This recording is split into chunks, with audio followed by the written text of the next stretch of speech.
దుమ్ము రేపుతున్న Raju weds Rambai movie collections. Akhil Raj, Tejaswini Rao hero హీరోయిన్లుగా నటించిన సినిమా రాజు వెడ్స్ రాంబాయి. శుక్రవారం థియేటర్లలోకి వచ్చిన ఈ సినిమాకి ప్రేక్షకుల నుంచి పాజిటివ్ రెస్పాన్స్ వచ్చింది. హార్ట్ టచింగ్ లవ్ స్టోరీ అని విమర్శకులు ప్రశంసలు కురిపిస్తున్నారు. దానికి తగ్గట్టుగానే ఈ సినిమా 2 తెలుగు రాష్ట్రాల్లో మంచి ఓపెనింగ్స్ తో బాక్స్ ఆఫీస్ జర్నీ మొదలుపెట్టింది. తాజాగా చిత్ర బృందం ఫస్ట్ డే కలెక్షన్స్ వివరాలను అధికారికంగా ప్రకటించింది.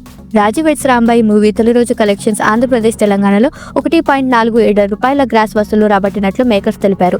ఈ మేరకు అఫీషియల్ పోస్టర్ రిలీజ్ చేశారు. ఒక చిన్న బడ్జెట్ సినిమాకి ఇది మంచి ఓపెనింగ్ అని అనుకోవాలి. అయితే లిటిల్ హార్ట్ సినిమా మొదటి రోజు ఓపెనింగ్స్ కంటే ఇది ఎక్కువ అని చిత్ర బృందం పేర్కొంది. రూరల్ కల్ట్ బ్లాక్ బాస్టర్ అని డిక్లేర్ చేసింది. లిటిల్ హార్ట్ చిత్రం ఓపెనింగ్ డే 1.35 కోట్లు రాబట్టిన సంగతే తెలిసిందే.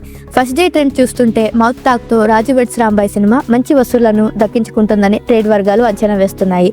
వీకెండ్ లో యూత్ ఆడియన్స్ ను థియేటర్లకు తరలి వస్తారని భావిస్తున్నారు. నిజానికి టీజర్, ట్రైలర్, సాంగ్స్ నచ్చడంతో జనాల్లో ముందు నుంచే ఓ వర్గం ఆడియన్స్ ఈ సినిమాపై ఇంట్రెస్ట్ చూపించారు. చిన్న సినిమా అయినప్పటికీ మేకర్స్ ప్రమోషన్స్ బాగానే చేశారు. సినిమాని జనాల్లోకి తీసుకెళ్లడంలో సక్సెస్ అయ్యారు. రాజు వెడ్స్ రాంబాయి మూవీకి తొలి ఆట నుంచే పాజిటివ్ టాక్ రావడంతో రెండవ రోజు నుంచి స్క్రీన్స్ పెంచారు. ఆడియన్స్ డిమాండ్ మేరకు 2 తెలుగు రాష్ట్రాల్లో 100కు పైగా స్క్రీన్లు అదనంగా యాడ్ చేసినట్లు నిర్మాతలు తెలిపారు.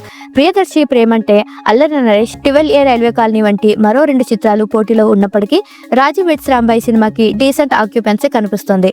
రాబోయే రోజుల్లో ఈ చిత్రానికి ఎలాంటి నంబర్స్ వస్తాయో చూడాలి. రాజు వెడ్స్ రాంబాయి సినిమాకి సాయిల కంపాటి దర్శకత్వం వహించారు. నాగేశ్వరరావు పూజారి సమర్పణలో ఢోలాముఖి, సుబల్ నట్ ఫిలిమ్స్, మాన్సూన్ టెల్స్ బ్యానర్ పై వేణు ఊడుగుల, రాహుల్ మోపిదేవి ఈ చిత్రాన్ని నిర్మించారు. బన్నీవాస్ వర్క్ బ్యానర్ పై వంశీ నందిపాటి, బన్నీవాస్ ఈ సినిమా రిలీజ్ చేశారు.